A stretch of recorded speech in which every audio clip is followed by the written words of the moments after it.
She thought she knew her dog. She was almost right.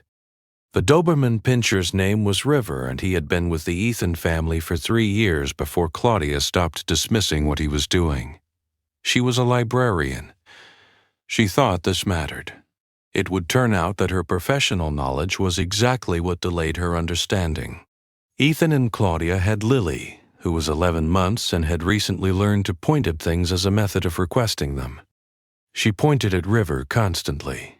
He bore this with the patience of an animal who had already decided that Lily was the most important thing in the building. The behavior started on a Monday. Nothing obvious, River began positioning himself between Lily and a specific area of the house.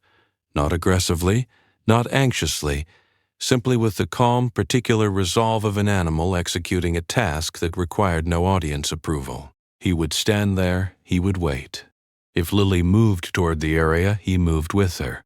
If she reached for something, he was already there. Claudia moved him the first time. He returned before she'd crossed the room. She moved him the second time with greater deliberateness. He returned in under 4 minutes. By the third day, she'd begun consulting her librarian colleagues about canine resource guarding. The wrong question, arriving from the wrong framework, producing entirely wrong conclusions. Her expertise was the problem. She had a category for what she was observing. The category was incorrect. Ethan was less certain.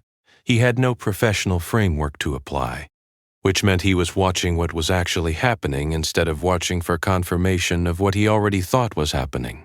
He mentioned it to his brother. His brother said he'd heard of something like this. Ethan said he'd heard of it too. Neither of them said the thing out loud because it sounded like the kind of thing you didn't say until you had proof. On the 7th night, Claudia sat on the kitchen floor at 11 p.m. with her back against the refrigerator, watching River maintain his position near the area he'd been attending to all week. She had her phone with a browser open to a veterinary behavior website she wasn't reading. She was watching the dog. He turned and looked at her once, directly, the kind of look that carries information. Then he turned back. 2 days later, the thing happened. The details are specific, which is why they matter. River began a behavior he had never exhibited in 3 years.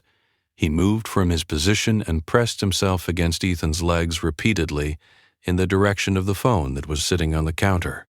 Ethan reached for it. River continued pressing toward it. Ethan called the number he needed to call. What the infectious disease specialist found was early sepsis. The infectious disease specialist explained the science afterward. Dogs can detect the specific VO signature of bacterial infection in the bloodstream. The window between detectable and symptomatic in this specific case was the window in which River had been standing in exactly that spot, in exactly that position, for exactly that many days. She was already in early septic shock. Another few hours would have been critical, the infectious disease specialist said. Claudia wrote it down, not because she needed to. She would remember it without writing, but because she needed to do something with her hands in that moment.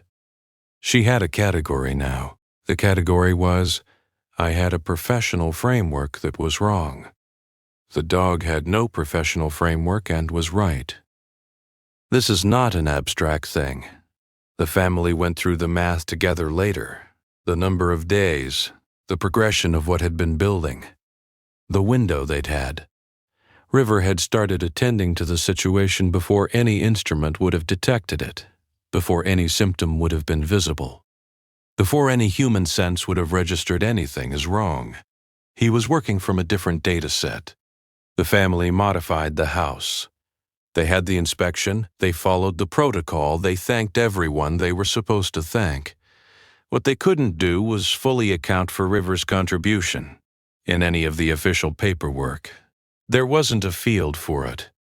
There isn't a field for it. The infectious disease specialist put early detection in the report. Early detection is accurate. It is also incomplete. Claudia sits differently on the kitchen floor now, differently than she sat in the beginning of this story. Lower, more settled, with River beside her instead of across the room from her. She had 20 years of professional training. She had a dog who'd been paying attention to things she didn't have instruments to measure. She doesn't say she was wrong.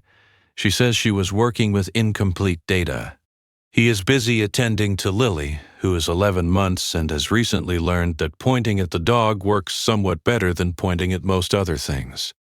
He is patient with her about it. He has always been patient. Has your dog ever done something that didn't make sense? Until suddenly it did. Tell us in the comments. Subscribe so the next story finds you before the noise does. The science confirms what the family already knew by the time the specialist explained it. Dogs carry sensory data at a density human instruments are still catching up to measure. What feels like loyalty often turns out to be perception. What looks like protection turns out to be early detection.